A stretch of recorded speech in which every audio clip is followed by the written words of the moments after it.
This is the Daily Saints Pod with Zach and Greg.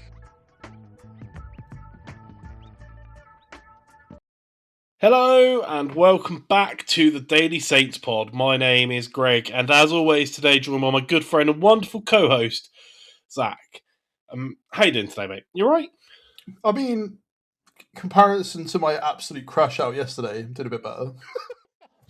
Good. Look, I was just really bad. It was a really, really bad game to watch, and it was the post-match antics of the players, and then even the manager, and then just watching the world of social media start a fire under the Saints fan base that has kind of remained dormant during this spell of like positivity, and even when it was like lost draw, it's like maybe we can come back, but yeah, after yesterday, it just annoyed me. But then today we've had the crazy news of Amarin being sacked, which a lot of people couldn't believe had happened, considering it's our former sports director, right? That is probably the reason for that. After he was criticised for the first time ever, right? Not the first time ever, but it is weird that like he gets a little bit of stick and they fire him outright.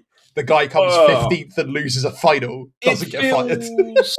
It feels weirdly topical when you relate it back to Saints, right? Yes, And that's why we wanted to talk about it, because think about the conversations we've been having about, what is a manager? What is a coach? How much of what happens on the pitch is decided by Tonda? And how much is down to, who? Spores? Well, at this point, it would be Spores, Ankerson? Right? Well, this was your theory, right? So again, like the conversations we have on off air sometimes, because we do that, and we were talking about it yesterday after we finished recording. We probably should have added it into the recording, to be honest, but we'd already stopped by that point. But it is absolutely wild to me that you're looking at sort of Maresca, who's been fired from Chelsea because he disagrees with a lot of the stuff that's going on behind the scenes and can't do things his way. Amarin, who had a distinctive style before he was brought to Manchester United, and they wanted him and his distinctive style, has been fired for continuing to persist with his distinctive style and complaining that he's not had a say. On top of that, just before we started recording, you've had Wilfred Nancy fired from Celtic, who obviously have become, after Rangers started the season as the banter club of the Scottish League, they've now become the follow-up, right? They got beaten in the Old Firm at the weekend, and he's been under a lot of pressure for playing a bit weird, and it's sort of you wonder. It's a really, I think you spoke about before, Greg, when we were talking, we're talking about still being fired. And however many managers we've had sacked off at this point, it feels like 100. Yeah. The point that you made that, like, does it even matter? Because they bring in somebody else and, they actually allowed to play. And your controversial take from yesterday, which I will throw you a little bit under the bus for, was like, it just goes back to that Nathan Jones quote from like January 2023, 24, where he was like, yeah, I'm going to start doing things my way now. And then like wasn't able to, and then got fired after 38 days. Drawing parallels, his exact words were very similar to, I'm a manager, not a coach. So I'm here to do what I want. And then, he got fired too. Right. And who was in charge of the director of football at that time? Well, it was Jason Wilcox. So, if that's the systems and the sort of things we go through, you have to put these questions in place. Like, it's easy to lay the blame on the manager, but what we've seen time and time again, manager after manager, is that we still play the same way, right? Like, how many times under Tonda in this disappointing period have we said, well, it looks like a Will Steele game, or it looks like a Russell Martin game? And how many times when Juric came in and he was supposed to bring this heavy metal football, did we say, but it's just defaulting back to Martin ball, so what's the point? And you have to question, is it the manager? It's the manager that sticks their neck out and gets the blame, but who... Is there sort of a power above that's making these calls that the manager can't go against? I don't know. We had an episode similar to this back then where we were like, what is a football manager? And like the fact of the matter is, like, you call the game a football manager, but how many managers, quote unquote, of clubs now are just head coaches. They don't Yeah. make those decisions. Decisions are being made. They are. It is like you are able to put someone in that position, and they are able to be a convenient fall guy, right? Because then what you do is you replace them when things aren't going well. But what I think's absolutely mad about it is that, like, okay, so you've brought this guy in specifically, and you've backed him to, and you're supposed to back him to the hill, and you don't. So then you continue to do things exactly the same way the next time around, and Yeah. you hope for change. And that seems to be the case in not just us, but multiple clubs, right? And it's like even there are more overt versions of it, right? You're looking at the owner of Forest, right? He is very, very clearly sticking his neck in things that probably shouldn't do, right? And that resulted in, it was this season, Greg, that Ange Postecoglou also had a couple of games as Forest manager. It doesn't feel like it, but it was this season, right? And they got rid of Nuno because he was cross with Nuno because they'd fallen out over, I want to say, transfer strategy. And now Forest are languishing just above the relegation zone. West Ham is where Nuno ended up, who are also in the relegation zone, who are also under the same levels of criticism, right? Wolves, another club, same levels of criticism, constantly change the managers, not been able to really do anything to a level of success since, ironically, Nuno was in charge. But like when you see it in sort of a club like Manchester United, it gets so much coverage, so much more. Everyone's got eyes on it, and it's no other way to see them like cronyism in the fact that they have a right to fire their employee if they want to, I guess. But it's baffling that you can become 15th, lose at a cup final, but have words publicly about your words publicly about not even technically. I don't know if it's technically his boss or what, and then just get fired next day. Yeah. And people are talking about, oh, what if we brought this manager in, and what if we brought this manager in, and what if we brought this manager in, and maybe people, I say not maybe people are right. People have noticed it a long time ago. If Sports Republic are the problem, if they are the ones that are going to consistently persist, they play a specific way because they've got people in their back room that think that's the idea. Like, it's baffling, but there is a counter argument to this as well. So the counter argument being, Greg, that we did allow a manager to come in and change everything. Right, this is when Russell Martin came in, and we allowed him to completely overhaul the squad, and it was a problem. You saw it also become a huge problem for Rangers, right? Massive problem for Rangers because everyone was like, "This is terrible. We're not doing this," and they didn't, and he got fired. But obviously, with us, it went a bit better. They did do what he said, but then obviously Jason Wilcox left. There was no director of football, and he was left as the manager and the coach and everything in between. And thus, the recruitment we had for the Premier League was shocking to say the least, right? Our January transfer window last year, what was it like? What's the name of the guy? Gromback. There you go. That was it. And like we're the trivia books. We're supposed to be closing on a goalkeeper now, which is all part of this squad planning is an art BS, which it did look like an art when everything started to click together, and now it's fallen apart again. But it can't. Now it looks like abstractism. Yeah, it's the fact that he's been made permanent, and all of a sudden things have changed. And I just can't believe that what you were saying, which is, oh, maybe he's under more pressure now and he's worried. And I'm like, what? But he wanted to get the job, so why would you be? Well, look, so much of it. If you take a step back, right, and like whether the like intraday decisions and like the players or the system on the pitch, whether that is directly impacted and directly driven by someone else behind the scenes or not, what you have to acknowledge is that with this structure and with this setup, which is, the modern football way, it's not exclusively a problem to us. To get it right, you require collaboration and cohesion, which is not always guaranteed either, right? Because, long gone are the days where Alex Ferguson can, as a manager, just be everything about the club, right? We talked about unsustainability. You want to talk about, the modern world and how someone like Alex Ferguson would cope without like being in charge of every detail. It's a different world and a different game now. But that cohesion is clearly a problem in so many facets. It's like, but like you try and think about that to a bigger level as well. And like if we can't even in our own club get this level of cohesion working where the transfers are what the manager wants. I mean, how can you say that any of our transfers at any point in the last 3 seasons, apart from under Russell Martin, have been what the manager wants? Because we've not stuck with any manager long enough to work that out, right? Like, none of the players that Tonda has inherited are Tonda's players. So who knows if we're, playing Tonda's system, but we haven't got the players for it, or if it's the players defaulting to their old way. It's just, It's the same thing that happened with Will Still when he came in, right? And like he was supposed to be playing a specifically different style of football, and everyone noticed that he didn't. And the whole point we were excited for bringing him in was that he was going to play to win games, and then it didn't quite take off because of the personnel, despite the fact they'd had a whole transfer window to get the specific personnel in, unless they had the specific personnel being brought in to play a specific system.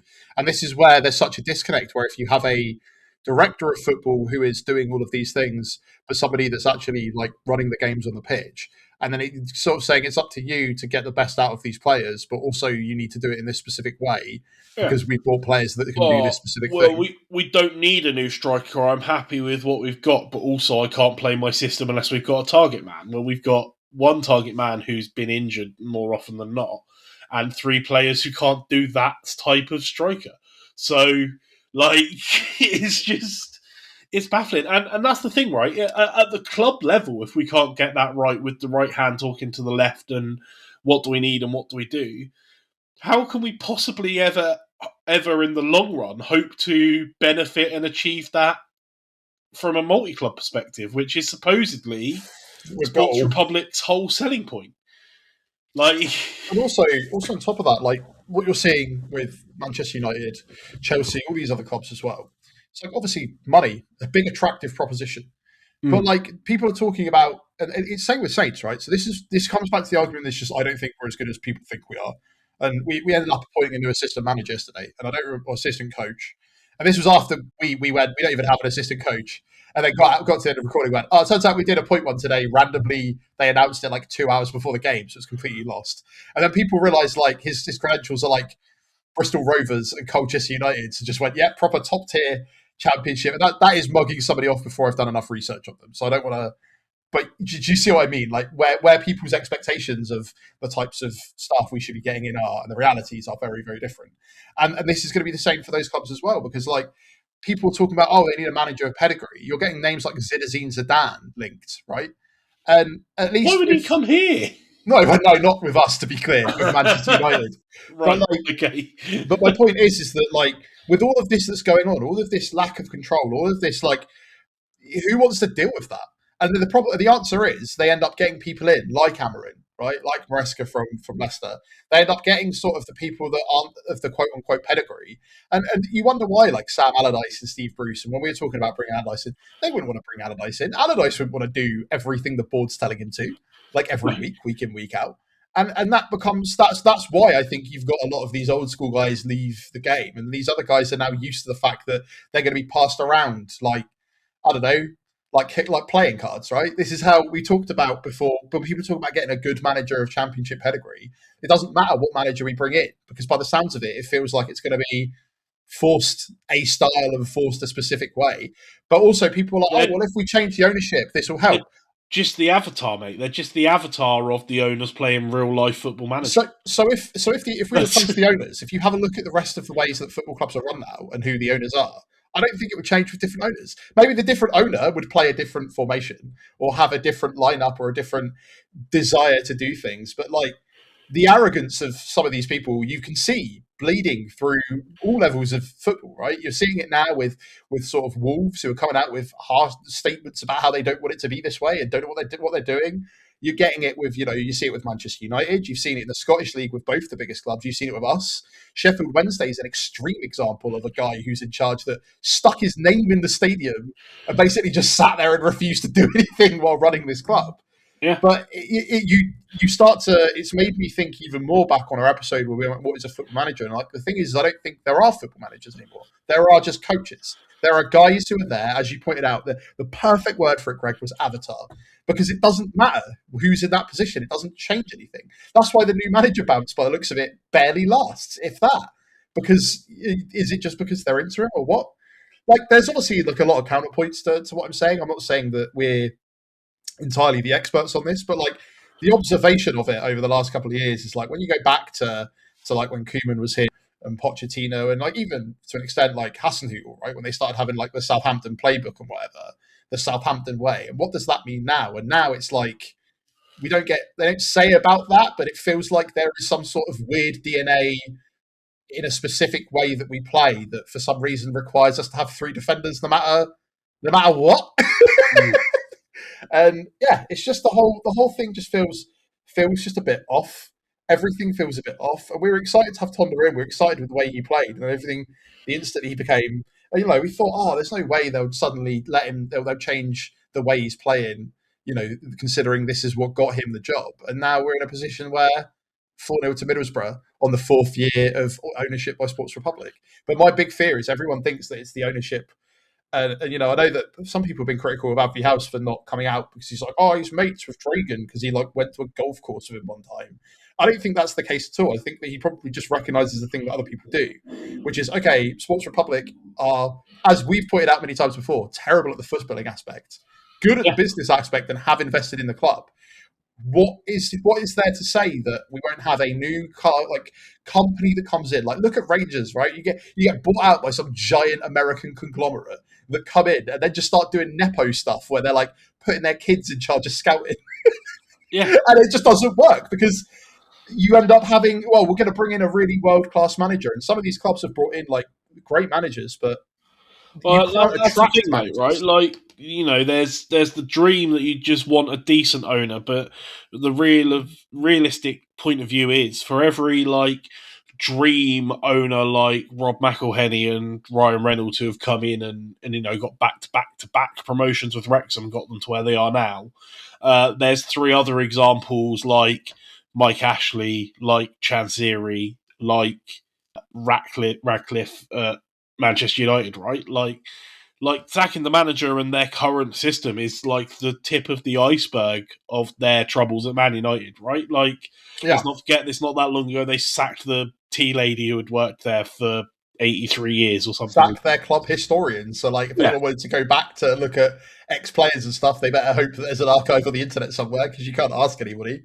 Yeah, yeah, and that is like, a cultural shift towards a significantly bigger business model. But like, it does mean that the football managers are dead, right? There's not like a thing that you don't have. I can't really think of a club where the manager has that level of power unless they've got like I guess the backing, right? Like Guardiola has a lot of backing and he's very very careful of what he says in the media, but they will basically do what he asks. I think Arteta at the yeah, moment because they're finally on their way to win the league.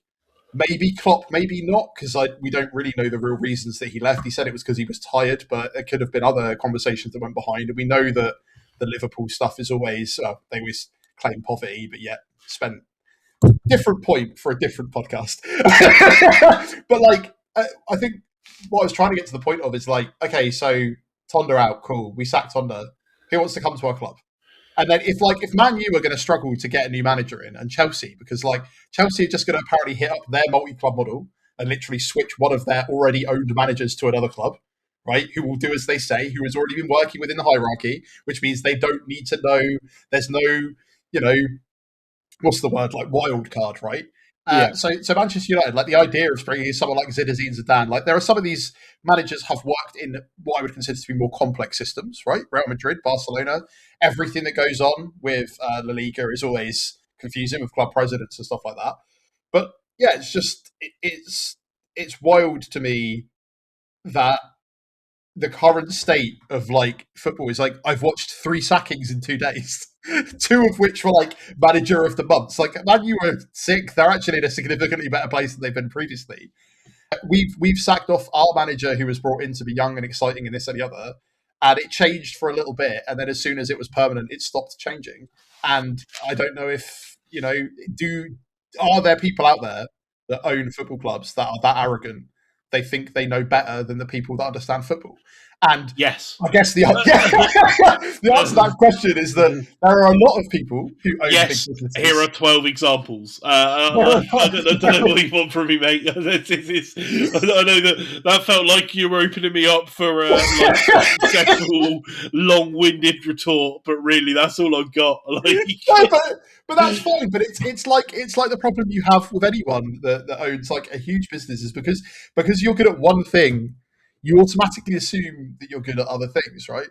I am really good at playing the video game Fallout 4, but I know that doesn't translate to chess. I'm not very good at that.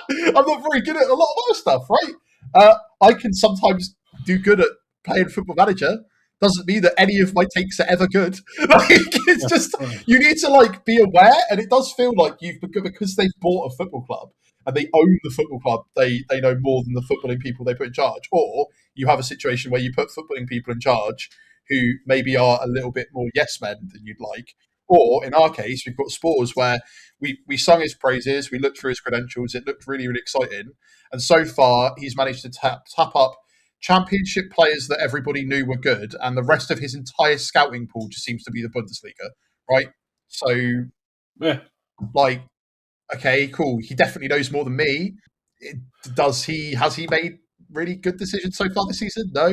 I Did he mean, come the out jury's and out, right? basically Like, it depends what part of the season you ask that question. Whereas at the end of the day, whether ironically it's going to be an art that's decided by hindsight, right? Because at the end of the season, where we're at and where we sit is really the only judgment we can make because it's that's so what hard to matters? separate yourself from it whilst you're in the moment.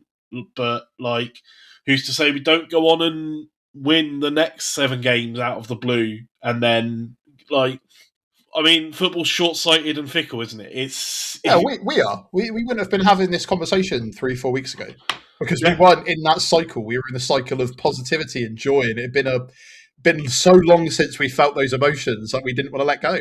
I certainly didn't. I was happy to live in the clouds and delusion yeah, that oh my god, we might actually get promoted. Tottenham might get us up to second. That'd be insane. Didn't think yeah. we'd displace Coventry, but they seem to be having a wobble for the first time. It's only taken them 5 6 months, but yeah, it's Well, just how much of it is in control of any of like the head coaches, and it's like all these conversations around replacing the manager, and everybody's saying and like fair play. There are those people that have been saying it's Sports Republic from day one, but I also just don't know if shifting and getting rid of ownership that invests is always going to be a good thing. Like unless they actually know how to play football. Another But that's the example thing, is right? Like, we don't know really. We don't know what goes on and where this is coming from. We don't know if it is the ownership specifically or just like the name that frequently comes up, right, is Ankerson. And, when it all went. Pete Tong. There you go. Yeah, yeah, there we go. Yeah, thank you. When it all went up and hit the fan, he was the one that supposedly got moved on to Giuseppe in an effort to get him less involved in Southampton. But, he's still on the board and still involved in some capacity. And, you know, that's the name that comes up frequently when you hear about this, getting involved and doing deals and sorting certain things out. And, whether it's him or whether it's one of the other board or someone else higher up, you just don't know, mate. Like, it might not directly be the ownership, but someone somewhere is just making it a not very good time for us at the moment. Yeah, and again, like it's not just us. There's multiple clubs where this is happening across the board, right? Like West Ham, another one that I frequently see. Ever since we had all of those interactions with what is it like West Ham Central, whatever his name is, the guy that basically kept arguing with everybody on Twitter about Fernandez, which by the way worked out real well for them. Mm. Matty Fernandez and Carl Walker Peters both involved in that 3-0 loss to Wolves the other day. That's no disrespect. I'd have taken them both back probably quite quickly, but that is an example because I can see their frustration growing into the season of like lack of sign-ins, and it's actually the ownership, and it doesn't matter which manager they put in charge, and it's not exclusive to us, but Mm. it's becoming more and more obvious as every single managerial like time changes. And my current prediction as we're heading into the new year, mate, is that I can see us finishing mid table. We sack off Tonda at the end of the season. and we replace him with another generic manager. Maybe they pick a manager with championship experience, and maybe that's that. Maybe they even sell up. I don't. I think they've invested too much into it personally. Than that I would see for them to just randomly sell up because I just don't see it on the cards. Like I said yesterday, I just don't see it happening. And like I say, like whether that's a good thing or a bad thing or not, I don't think it matters what I think about that because I just don't think it's going to happen. So here's what it is. Very interesting. Like these interesting times are the things that all of a sudden pique everybody's interest again. As I said, it was a very fragile piece, right? Very sort of, we were all kind of happy because everything was going all right for the first time in forever. And it took not the smallest of cracks. A 4-0 loss is quite a big crack in my opinion. It took that crack for suddenly all of that to burst back out. And that includes from us, right? Like, 100%. Do you know what, mate? I blame Pep. But he's a manager! Actual one! Maybe, who knows? Who knows? All right, look, that is all that we have got time for today. So thank you, everyone, for listening. As always, thank you, Zach, for joining me. We will be back to talk more football at some point. But until then, let us know on socials, in the comments, your thoughts. Is it purely on the manager? Where else does the blame lie? Is it just Sports Republic as a whole? Do we know? Let us know. What are your thoughts? We love hearing from you. We're on all the socials. We are Daily Saints Pod everywhere. On TikTok, YouTube, Blue Sky, Instagram, Facebook, everywhere. Hit us up. Let us know. Like I say, we'll be back to talk more football. But until then, everyone, have a wonderful day. We'll see you later. This is the Daily Saints Pod with Zach and Greg.